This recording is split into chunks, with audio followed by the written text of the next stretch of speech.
News Kannada ವಾಹಿನಿಗೆ ಸ್ವಾಗತ. ತಿಮ್ಮಾಪುರ ಕೆರೆ ಅಭಿವೃದ್ಧಿ ಮಾಡಲು ಮುಂದಾದ ಧರ್ಮಸ್ಥಳ ಗ್ರಾಮಾಭಿವೃದ್ಧಿ ಸಂಘದಿಂದ ಭೂಮಿ ಪೂಜೆ ಜರುಗಿದೆ. ಗದಗ ಜಿಲ್ಲೆ ಗದಗ ತಾಲೂಕಿನ ತಿಮ್ಮಾಪುರ ಗ್ರಾಮದ ಕುಡಿಯುವ ನೀರಿನ ಕೆರೆಯನ್ನ ಸರ್ಕಾರ ಹೂಳೆತ್ತುವ ಕಾರ್ಯ ಕೆಲಸವನ್ನ ಮಾಡಬೇಕಾಗಿತ್ತು, ಸರ್ಕಾರ ಮಾಡಲಿಲ್ಲ ಎನ್ನುವ ನಿಟ್ಟಿನಲ್ಲಿ ಗ್ರಾಮದ ಸಾರ್ವಜನಿಕರು ಬೇಸರಗೊಂಡ ಹಿನ್ನೆಲೆ ತಿಮ್ಮಾಪುರ ಗ್ರಾಮದ ಕುಡಿಯುವ ನೀರಿನ ಕೆರೆಯನ್ನ ಧರ್ಮಸ್ಥಳ ಮಂಜುನಾಥ ಗ್ರಾಮಾಭಿವೃದ್ಧಿ ಸಂಘದ ಯೋಜನೆ ಅಡಿಯಲ್ಲಿ ಈ ಕುಡಿಯುವ ನೀರಿನ ಕೆರೆಯನ್ನ ಹೂಳೆತ್ತುವ ಕಾರ್ಯಕ್ರಮಕ್ಕೆ ಚಾಲನೆ ಕೊಟ್ಟು ಗದಗ ಜಿಲ್ಲಾ ನಿರ್ದೇಶಕರು ಆದ ಕೇಶವ ದೇವಾಂಗ ಅವರು ಕುಡಿಯುವ ನೀರಿನ ಕೆರೆಗೆ ಭೂಮಿ ಪೂಜೆ ಸಲ್ಲಿಸಿ ಚಾಲನೆ ಕೊಟ್ಟಿದ್ದಾರೆ. ಶ್ರೀ ಸುರಕ್ಷಿತ್ರದ ಧರ್ಮಸ್ಥಳ ಧರ್ಮಾಧಿಕಾರಿ ವೀರೇಂದ್ರ ಹೆಗಡೆ ಅವರ ಗ್ರಾಮಾಭಿವೃದ್ಧಿ ಸಂಘದ ವತಿಯಿಂದ ತಿಮ್ಮಾಪುರ ಗ್ರಾಮದ ಗ್ರಾಮೀಣ ಪ್ರದೇಶದ ಜನರಿಗೆ ಮೂಲಭೂತ ಸೌಕರ್ಯಗಳನ್ನು ಒದಗಿಸುವ ನಿಟ್ಟಿನಲ್ಲಿ ಕುಡಿಯುವ ನೀರಿನ ಕೆರೆ ಸೇರಿ ಜನರಿಗೆ ಶುದ್ಧ ಕುಡಿಯುವ ನೀರು ಪೂರೈಕೆ ಮಾಡಿ ಗ್ರಾಮೀಣ ಭಾಗದ ಜನರಿಗೆ ಉತ್ತಮ ಸೇವೆ ಸಲ್ಲಿಸಲು ಮುಂದಾಗಿದ್ದಾರೆ. ಜೊತೆಗೆ ಹಿಂದುಳಿದ ಮಹಿಳೆಯರನ್ನ ಗುರುತಿಸಿ ಅವರಿಗೆ ಸ್ವ ಉದ್ಯೋಗ ಪ್ರಾರಂಭಿಸಿ ಆರ್ಥಿಕ ನೆರವು ನೀಡಿ ಮಹಿಳೆಯರಿಗೆ ಸಾಲ ಸೌಲಭ್ಯಗಳನ್ನು ನೀಡಿ ಉತ್ತಮ ಕೆಲಸ ಕಾರ್ಯಗಳನ್ನು ಮಾಡುವ ಉದ್ದೇಶದಿಂದಾಗಿ ಮಹಿಳೆಯರಿಗೆ ಹೆಚ್ಚು ಸೌಲಭ್ಯಗಳನ್ನು ಒದಗಿಸಲು ಪೂಜ್ಯರು ಮುಂದಾಗಿದ್ದಾರೆ ಎಂದಿದ್ದಾರೆ. ಈ ಸಂದರ್ಭದಲ್ಲಿ ರೈತ ಸಂಘದ ಗದಗ ಜಿಲ್ಲಾ ಅಧ್ಯಕ್ಷ ಯಲ್ಲಪ್ಪ ಎಚ್ ಬಾಬರಿ ಅವರು ಮಾತನಾಡಿ, ಸರ್ಕಾರ ಮಾಡದ ಕೆಲಸವನ್ನ ಧರ್ಮಸ್ಥಳ ಸಂಸ್ಥೆ ಮಾಡಿಕೊಂಡು ಬಂದಿದೆ. ಸಮಾಜ ಸೇವೆ ತಮ್ಮ ಉಸಿರಾಗಿ ಮಾಡಿಕೊಂಡು ಬಂದಿರುವ ಹೆಗಡೆ ದಂಪತಿಗಳು ನಮ್ಮ ಗ್ರಾಮಕ್ಕೆ ಈ ಹಿಂದೆ 10 ಹಲವು ಯೋಜನೆಗಳನ್ನ ಕೊಡುಗೆಯಾಗಿ ನೀಡಿ ಮಾದರಿಯಾಗಿದ್ದಾರೆ ಎಂದಿದ್ದಾರೆ. ಹಾಗೆ ಆ ಯೋಜನೆಯನ್ನು ಸತ್ಕಾರಗೊಳಿಸುವ ಮೂಲ ಉದ್ದೇಶದಿಂದ ಈ ನಮ್ಮ ಶ್ರೀ ಕ್ಷೇತ್ರ ಧರ್ಮಸ್ಥಳದ ಅಧಿಕಾರಿಗಳು ಈ ನಮ್ಮ ಕೆರೆಯನ್ನು ಏನಪ್ಪಾ ಅಂದ್ರೆ ಒಂದು ಹೂಳೆತ್ತುವ ಕಾರ್ಯಕ್ರಮಕ್ಕೆ ಆಯ್ಕೆ ಮಾಡಿಕೊಂಡು ನಮ್ಮ ಗ್ರಾಮದ ಕೆರೆಯನ್ನು ಹೂಳು ಎತ್ತಿ ಅದನ್ನು ಪುನಶ್ಚೇತನಗೊಳಿಸುವ ಬದಲಿ ಪೂಜೆ ಮಾಡೋದ್ರ ಮೂಲಕ ನಾವು ಈ ಶ್ರೀಗಳ ಮಾಡ್ತೀವಿ. ಇಲ್ಲಿ ಬಂದಂತ ಎಲ್ಲಾ ಅಧಿಕಾರಿಗಳಿಗೂ ನಮ್ಮ ತಿಮ್ಮಾಪುರ ಗ್ರಾಮದ ಎಲ್ಲಾ ಮಹಿಳಾ ಸಂಘದವರಿಂದ, ನಮ್ಮ ತಿಮ್ಮಾಪುರ ಗ್ರಾಮದ ಹಿರಿಯರಿಂದ ಹಾಗೂ ಈ ಏನು ಕೆರೆ ಹೂಳೆತ್ತುವ ಒಂದು ಸಮಿತಿ ಮಾಡಿದ್ದಾರೆ ಆ ಎಲ್ಲ ನಾವು ಸದಸ್ಯರಿಂದ ಒಂದು ತುಂಬ ಹೃದಯದ ಧನ್ಯವಾದಗಳನ್ನು ಅರ್ಪಿಸುವುದರ ಮೂಲಕ ನಾನು ಈ ತಿಮ್ಮಾಪುರ ಗ್ರಾಮಕ್ಕೆ ಈ ಬಂದಂತ ಅಧಿಕಾರಿಗಳನ್ನು ಸ್ವಾಗತಿಸುತ್ತೇನೆ. ಶ್ರೀ ಕೇಶವ ಧರ್ಮಸ್ಥಳ ಕೇವಲ ಈ ಕೆರೆಗಳನ್ನು ಅಭಿವೃದ್ಧಿ ಮಾಡುವುದು ಅಲ್ಲ, ನಮ್ಮ ಗ್ರಾಮಕ್ಕೆ ಅನೇಕ ಕೊಡುಗೆಗಳನ್ನು ಈ ಹಿಂದೆ ನೀಡಿದ್ದಾರೆ. ಅದನ್ನು ನಾನು ಇಲ್ಲಿ ಸ್ಮರಿಸಬೇಕಾಗತ್ತ. ಯಾಕಪ್ಪ ಅಂದ್ರೆ ಕೇವಲ ಮಹಿಳಾ ಒಕ್ಕೂಟಕ್ಕೆ ಏನಪ್ಪಾ ಅಂದ್ರೆ ಸಾಲ ಕೊಡುವುದರ ಜೊತೆಗೆ ಅವರನ್ನ ಆರ್ಥಿಕವಾಗಿ ಸುಭದ್ರಗೊಳಿಸುವುದರ ಮೂಲಕ ನಮ್ಮ ಮಹಿಳೆಯರು ಇಂದು ಏನಪ್ಪಾ ಅಂದ್ರೆ ರಾಜ್ಯದಲ್ಲಿ ಅಥವಾ ಈ ಸಮಾಜದಲ್ಲಿ ಮುಂದೆ ಬರುವಂತ ಶಕ್ತಿಯನ್ನು ಏನಪ್ಪಾ ಹಣಕಾಸಿನ ವ್ಯವಹಾರ ಕೇವಲ ಅವಾಗ ಏನ್ ಮಾಡ್ತಿದ್ರು ಗಂಡ್ಮಕ್ಳು ಬ್ಯಾಂಕಿಂಗ್ ಆಕ್ಚುಲಿ ಬ್ಯಾಂಕ್ ಖಾತೆಗಳು ಇದ್ದಿದ್ದೇ ಬರೀ ಗಂಡ್ಮಕ್ಳು, ಯಾವ ಹೆಣ್ಮಕ್ಳು ಬ್ಯಾಂಕ್ ಖಾತೆ ಇರ್ಲಿಲ್ಲ ಹಿಂದ ಸರ್. ಹಂಗಾಗಿ ಜನಧನ ಖಾತೆ ಅಂದ್ರೆ ಎಲ್ಲರಿಗೂ ಏನು ಜನಧನ ಖಾತೆ ಒಂದು ಯೋಜನೆಗಳಂತಂದು ಜೀರೋ ಖಾತೆಯನ್ನು ನಿರ್ಮಾಣ ಮಾಡಿ ಎಲ್ಲಾ ನಾಗರಿಕರಿಗೂ ಬ್ಯಾಂಕಿನ ಸೌಲಭ್ಯ ಸಿಗಬೇಕು.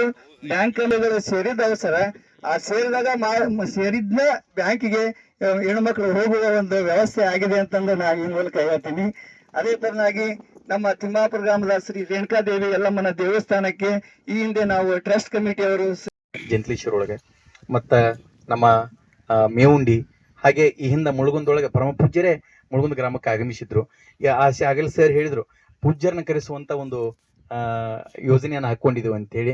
ನಿಜವಾಗ್ಲೂ ನೀವು ಈ ಕಾರ್ಯಕ್ರಮ ಮಾಡೋದು ನೋಡಿದ್ರೆ ಅವರು ಪೂಜ್ಯರು ಬರ್ತಾರೆ ಅನ್ನುವಂಥ ಆಶಾಭಾವನೆಯೊಂದಿಗೆ ನೀವೆಲ್ಲರೂ ಕೂಡ ಈ ಕಾರ್ಯಕ್ರಮವನ್ನು ಅತ್ಯಂತ ಸ್ವಚ್ಛತೆಯಿಂದ ಮಾಡಬೇಕು. ಎಲ್ಲರೂ ಕೂಡ ಕೈ ಜೋಡಿಸಿದ್ರೆ ಈ ಕೆಲಸಗಳಾಗ್ತವೆ. ಅದಕ್ಕೊಬ್ಬ ಕವಿ ಭಾಳ ಚಂದ ಮಾತು ಹೇಳ್ತಾನೆ, ಏನು ಪಾರಿವಾಳ ಸಾಕಿದೆ ಬಂತು ಹಾರಿ ಹೋಗಿಬಿಟ್ಟಿತ್ತು, ಕಾಗೆ ಸಾಕಿದೆ ಕಾಗೆಯೂ ಬಂತು ಅದು ಹಾರಿ ಹೋಗಿಬಿಡ್ತು, ಮೊಲ ನೋಡಿದೆ ಅದು ಬಂತು ಹೋಗಿಬಿಡ್ತು. ಆದ್ರೆ ಲಾಸ್ಟ್ ಕೈ ಒಂದು ಮಾತು ಹೇಳ್ತಾನ, ಕೆರಿ ತೆಗಿಸಿದೆ ಅಂದ್ರೆ ಕೆರಿ ತೊಡಿದೆ, ಒಂದು ಗಿಡ ನೆಟ್ಟೆ, ಪಾರಿವಾಳವೂ ಬಂತು ಹಕ್ಕಿಯೂ ಬಂತು ಎಲ್ಲವೂ ಬಂತು ಅನ್ನುವಂಥ ಮಾತನ್ನು ಹೇಳ್ತಾನೆ. ಹಾಗಾಗಿ ನಾವೆಲ್ಲರೂ ಕೂಡ ಇದು ನಮ್ಮೂರಿನ ಸಂಪತ್ತು. ನಮ್ಮೂರು ಸಂಪತ್ತು ಅಂದ್ರೆ ಯಾವುದು? ಬಹಳ ಜನ ಹೇಳ್ತಾರ ಅಷ್ಟು ಮಂದಿ ನೌಕರಿ ಹೋಗ್ಯಾರ, ಇಷ್ಟು ಮಂದಿ ಕೆಲಸ ಮಾಡ್ತದೆ ವಿನಃ ಸಾಲ ಕೊಡ್ಲಿಕ್ಕೋಸ್ಕರ ಇರುವಂತ ಸಂಸ್ಥೆ ನಮ್ದಲ್ಲ. ಹಾಗಾಗಿ ಗ್ರಾಮೀಣ ಭಾಗದಲ್ಲಿರುವಂತ ಮೂಲಭೂತ ಸೌಕರ್ಯಗಳು ಇವತ್ತು ತುಂಬಾ ಕಾರ್ಯಕ್ರಮಗಳು ಬೇರೆ ಬೇರೆ ನಮ್ಮ ಕೆರೆ ಅಂತೇಳಿ ಹೆಸರಿಟ್ಟುಕೊಂಡು ಊರಿನ ಗ್ರಾಮಗಳಲ್ಲಿರುವಂತ ಕೆರೆಯ ಗೊತ್ತಿದೆ. ಸಕಾಲದಲ್ಲಿ ಮಳೆಗಾಲದಲ್ಲಿ ಮಳೆ ಬರಲ್ಲ, ಬೇಸಿಗೆ ಕಾಲದಲ್ಲಿ ಸೆಕೆ ಇಲ್ಲ, ಚಳಿಗಾಲದಲ್ಲಿ ಚಳಿ ಇಲ್ಲ. ಮಳೆಗಾಲ ಚಳಿಗಾಲ ಬೇಸಿಗೆಗಾಲ ಆಗುವಂತ ನಾವೆಲ್ಲ ಕಾಣ್ತಾ ಇದ್ದೇವೆ. ಇವತ್ತು ಮನುಷ್ಯ ಬದುಕಬೇಕಾದ್ರೆ 3 ಬೇಕೇ ಬೇಕು: ಗಾಳಿ, ನೀರು, ಆಹಾರ. ಈ 3ರಲ್ಲಿ ಒಂದಿಲ್ಲ ಅಂತ ಆದ್ರೆ ಮನುಷ್ಯ ಬದುಕಲಿಕ್ಕೆ ಸಾಧ್ಯ ಇಲ್ಲ. ಇದು ಎಲ್ಲಿ ತಯಾರಾಗ್ತದೆ? ಎಲ್ಲವೂ ಪ್ರಕೃತಿ ಕೊಡೋದು, ಮನುಷ್ಯನಿಗೆ ತಯಾರು ಮಾಡ್ಲಿಕ್ಕೆ ಸಾಧ್ಯ ಇಲ್ಲ. ಒಂದು ನೀರು ಬೇಕಾದ್ರೂ ಪ್ರಕೃತಿ ಕೊಟ್ರೆ ಮಾತ್ರ ಆ ನೀರನ್ನು ನಾವು ಉಳಿಸಿ ಬೆಳೆಸಬಹುದು. ಗಾಳಿಯು ಹಾಗೆ. ಪ್ರಪಂಚದಲ್ಲಿ 260 ರಾಷ್ಟ್ರಗಳಿವೆ. ಎಲ್ಲ ರಾಷ್ಟ್ರಗಳಲ್ಲಿ ಸಕಾಲದಲ್ಲಿ ಮಳೆ ಬರಬೇಕು ಅಂತ ಆದ್ರೆ ಕಾರ್ಡ್ ಬೇಕಂತೆ. ಕಾರ್ಡ್ ಇರೋದು ಕೇವಲ 40-45 ರಾಷ್ಟ್ರಗಳಲ್ಲಿ ಮಾತ್ರ. ಉಳಿದ 200 ರಾಷ್ಟ್ರಗಳಲ್ಲಿ ಪ್ರದೇಶಗಳಿಗೆ ಇವತ್ತು ಮಳೆ ಬರ್ಬೇಕಂತ ಆದ್ರೆ ಏನು 40 ರಾಷ್ಟ್ರಗಳಲ್ಲಿ ಕಾರ್ಡ್ ಇದೆಯಾ ಆ ಕಾರ್ಡನ್ನ ಬೆಳೆಸಿ ಅಂತೇಳಿ ವಿಶ್ವಸಂಸ್ಥೆ ಹೇಳ್ತದೆ. ಬೇಕಾದಷ್ಟು ದುಡ್ಡನ್ನ ವಿಶ್ವಸಂಸ್ಥೆ ಕೊಡ್ತಾ ಇದೆ ಕಾಳು ಬೆಳೆಸಿ ಅಂತೇಳಿ. 3ನೇ 1 ಭಾಗ ಕಾರ್ಡ್ ಇಡ್ಬೇಕಂತೆ ನಮ್ಮ ಭಾರತ ದೇಶದಲ್ಲಿ. ಯಾಕಂದ್ರೆ ಜನಸಂಖ್ಯಾ ಸ್ಫೋಟ ನಿಮ್ಗೆಲ್ಲ ಗೊತ್ತಿದೆ. ಅವಿಭಕ್ತ ಕುಟುಂಬ ಅನ್ನುವಂಥದ್ದಿಲ್ಲ, ಎಲ್ಲ ವಿಭಕ್ತ ಕುಟುಂಬಗಳಾಗಿದೆ. 1 ಮನೆ ಇದ್ದದ್ದು 5 ಮನೆಗಳಾಗಿದೆ.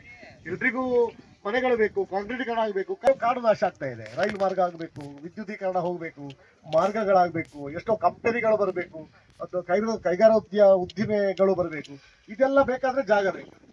ಹಾಗಾಗಿ 33 ಈ ಸಂದರ್ಭದಲ್ಲಿ ಕ್ಷೇತ್ರದ ಯೋಜನಾಧಿಕಾರಿಗಳು ವಿಶಾಲ ಮೇಡಂ, ಕೊಪ್ಪಳ ಪ್ರಾದೇಶಿಕ ವ್ಯಾಪ್ತಿ ಕೆರೆ ಅಭಿಯಂತರು ಸತೀಶ್, ಕೃಷಿ ಮೇಲ್ವಿಚಾರಕರು ಈರಣ್ಣ, ಕುರಡಗಿ ವಲಯದ ಮೇಲ್ವಿಚಾರಕರು ದಾದ ಕಲಂದರ್, ಜಿಲ್ಲಾ ಜನಜಾಗೃತಿ ಕೋಶಾಧಿಕಾರಿಗಳು ಆದ ಗವಿಸಿದ್ದಯ್ಯ, ಹಳ್ಳಿಕೆರೆ ಮಠ ಕೆರೆ ಸಮಿತಿ ಅಧ್ಯಕ್ಷರು ರಾಮನಗೌಡ ದೇಸಾಯಿ, ಉಪಾಧ್ಯಕ್ಷ ಮಹದೇವಪ್ಪ ಇದ್ಲಿ, ಪಂಚಾಯತ್ ಮಾಜಿ ಉಪಾಧ್ಯಕ್ಷರು ಬಸವರಾಜ್ ಯಲಬುರ್ಗಿ, ಸಮಿತಿಯ ಕೋಶಾಧಿಕಾರಿಗಳು ಆದ ಮಲ್ಲಪ್ಪ ಅಂಗಡಿ, ಸಮಿತಿಯ ಸದಸ್ಯರು ಶಿವಪುತ್ರಪ್ಪ, ತಿಮ್ಮಾಪುರ ಸಮಿತಿಯ ಸದಸ್ಯರು ಬಾಳಪ್ಪ ಗಂಗರಾತ್ರಿ, ಗ್ರಾಮ ಪಂಚಾಯತ್ ಅಭಿವೃದ್ಧಿ ಅಧಿಕಾರಿಗಳು ಆದ ಶಿವಲೀಲಾ, ಊರಿನ ಹಿರಿಯರು ಆದ ಶಿವಾನಂದಯ್ಯ ಹಿರೇಮಠ್, ಯಲ್ಲಪ್ಪ ಡಂಬಳ ವೇದಿಕೆ ಮೇಲೆ ಉಪಸ್ಥಿತರಿದ್ದರು.